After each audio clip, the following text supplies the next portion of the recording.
Atoms बहुत छोटे particles होते हैं। ये इतने छोटे होते हैं कि हम इन्हें नंगी आंखों से नहीं देख सकते। इन्हें सिर्फ पावरफुल माइक्रोस्कोप्स के जरिए देखा जा सकता है। इस यूनिवर्स में जो कुछ भी है वो एटम्स से बना है। इसमें आप, हम और वो हर डिवाइस शामिल है जिसे आप देख रही हैं।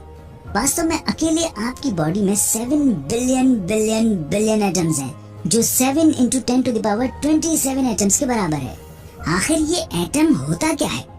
इस वीडियो में हम जानेंगे कि एटम्स किन चीजों से बने होते हैं। इसके साथ साथ हम उनके मास, साइज और इनके भीतर इलेक्ट्रॉन्स के अरेंजमेंट को भी जानेंगे। एटम्स जरूर छोटे पार्टिकल्स होते हैं, लेकिन ये भी दूसरे छोटे छोटे पार्टिकल से बने होते हैं, जिन्हें हम सब एटॉमिक पार्टिकल्स कहते हैं। एटम्स के ठीक बीच में न्यूक्लियस होता है, जिसमें प्रोटॉन्स और न्यूट्रॉन्स प्रेजेंट होते हैं। प्रोटॉन्स पे पॉजिटिव चार्ज होता है, जबकि न्यूट्रॉन्स पे कोई चार्ज नहीं होता, यानी ओवरऑल न्यूक्लियस पॉजिटिवली चार्ज होता है।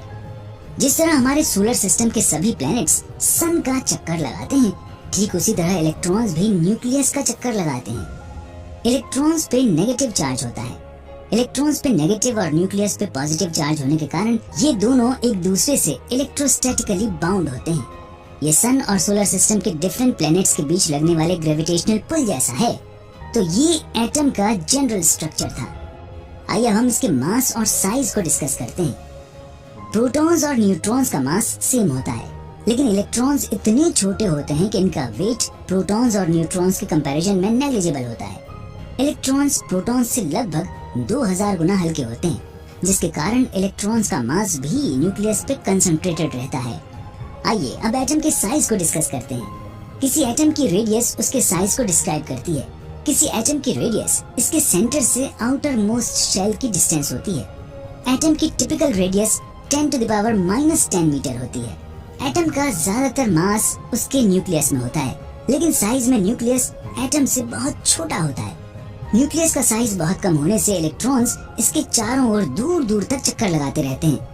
अगर एटम को स्पोर्ट्स एरिना मान लिया जाए तो न्यूक्लियस इसके बीच में रखे गए मटर के दाने जैसा होगा। आइए अब हम इलेक्ट्रॉन्स को थोड़ा ज्यादा डिटेल में समझते हैं। नेगेटिवली चार्ज्ड इलेक्ट्रॉन्स न्यूक्लियस के चारों ओर फिक्स्ड ऑर्बिट्स या शेल्स में चक्कर लगाते हैं। डिफरेंट एटम्स में नंबर ऑफ शेल्स भी डिफरेंट होती हैं।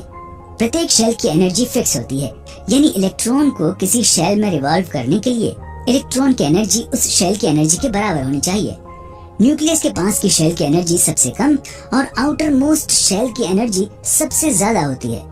दूसरे शब्दों में कहें तो इलेक्ट्रॉन्स न्यूक्लियस के चारों ओर ठीक उसी तरह चक्कर लगाते हैं जिस तरह सोलर सिस्टम के सभी प्लैनेट्स सन के चारों ओर। हालांकि इलेक्ट्रॉन्स फिक्स्ड एनर्जी लेवल्स में और न्यूक्लियस में फिक्स्ड डिस्टेंस से देखा। एटम्स में पॉजिटिवली चार्ज न्यूक्लियस होता है, जो पॉजिटिवली चार्ज प्रोटॉन्स और न्यूट्रल न्यूट्रॉन्स से बना होता है। नेगेटिवली चार्ज इलेक्ट्रॉन्स न्यूक्लियस के चारों ओर फिक्स्ड ऑर्बिट्स में रिवॉल्व करते हैं। एटम का ज्यादातर मास उसके न्यूक्लियस में कंसंट्रेटेड होता है और एटम की टिपिकल रेडियस 10⁻⁻10 मीटर होती है।